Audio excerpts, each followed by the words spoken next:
Good to be with you as always. Very, very interesting. Hollywood couldn't have scripted this in a more fascinating way. But what we know is two groups, Freedom of Russia Legion and the Russian Volunteer Corps. Frankly speaking, not very familiar to those of us who follow that region. But these are, yes, identified as anti-Kremlin, pro-Ukrainian militants, or combatants. And they've managed to create quite a footprint in terms of destabilization. According to the latest from Ukrainian Telegram channels, they've also gone into other little villages around the bigger city, and they have not received any resistance, if these reports are to be true. The other thing that's coming to light is the Russians, with the war in Ukraine going so badly for them, don't have that much reserve capacity to fight off these groups. So it's quite the mess in that regard. And also, as may have been reported, there have been drone attacks. Well, according to one report we received, one of those attacks happened on a security building. So this is very, very significant indeed. It is significant. Do you think this could prompt other attacks from similarly disenfranchised groups who are against the war in Ukraine?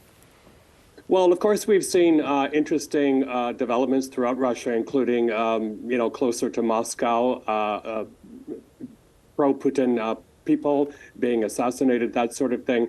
But I think what this indicates is that a couple of things. Number one, of course, is that there is support, pockets of support for Ukraine within Russia. But in the bigger picture, this is something that absolutely must keep Russian President Vladimir Putin awake at night, because if this continues, Bev, this could start a process, an irreversible process of the end of Mr. Putin. We had a conference this past weekend here in New York. I asked the Ukrainian ambassador to the UN, Ambassador Kislitsa, can we expect to see the end of Mr. Putin? And his reply sent a chill down our backs. He said that, yes, what will happen is Mr. Putin will be killed by assassination from within the regime, that the regime will turn on itself, and that would be finished off. Otherwise, of course, the other option quickly is for Mr. Putin to give himself up to the West and go to The Hague, and we'll see him tried there, but none of us expect to see that. Yeah, I think that the former is probably more likely, but still very, very fascinating response. Meanwhile, the war grinds on, and particularly the battle for Bakhmut. Ukraine still openly says they haven't given it up, but there's been agreement that there's tacit acknowledgement that Bakhmut is lost, for now at least. Yes, the Ukrainians are being very guarded in their wording, and for good reason. But look, at the end of the day, if Bakhmut falls, it's not a military win for the Russians. They, of course, will spin it that way to military bloggers, to their state-controlled media. But Bakhmut at the moment pretty much resembles, sadly, what we saw years ago in Aleppo and Syria, totally bombed out. It doesn't have really any functional value anymore, which is very sad. And, the other thing, it's a landlocked city. It doesn't have a port like Mariupol where the Russians can use to ship out illegally obtained grain, that sort of thing. But the Ukrainians, I think, are being very strategic. They're pulling back when they see that this is turning into a meat grinder, as it is for the Russians. Yeah, it is such a tragedy when you look at a city that was thriving and functioning and home to thousands of people, and just destroyed for no real good. We saw President Zelensky, we saw him at G7, we saw him flying around Europe. Largely on his list has been these F-16 jets. Is he going to get them, do you think? Well, the pledges are there. The promises are there. I believe he will get them. But the question is when and how many and from whom. So quickly, the F-16s is a very capable fighting machine. It has high speed. It's very resilient.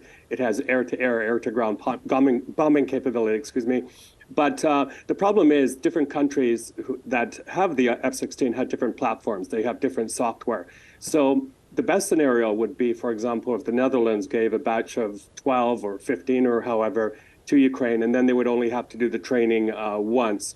I don't know if it will happen that way, but that's what should happen. The other thing is these machines, they're so sophisticated, they take a lot of maintenance, about 16 hours per every 1 hour of flying.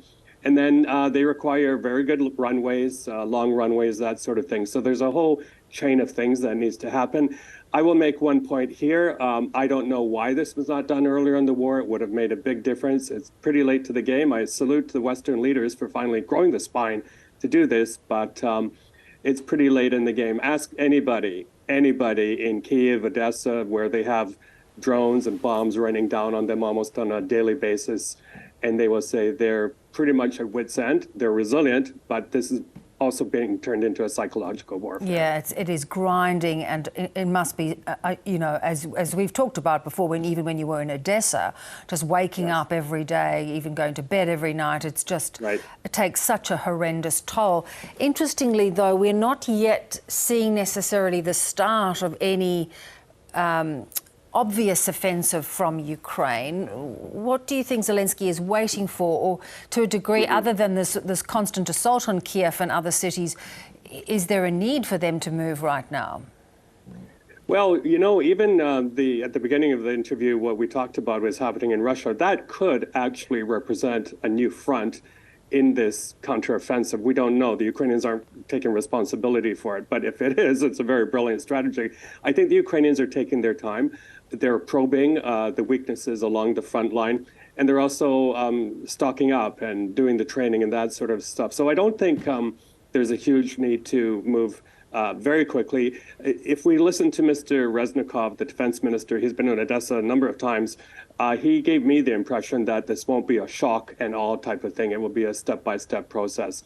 So the Ukrainians are being very tight-lipped about it, but for very good reason. We'll see what happens.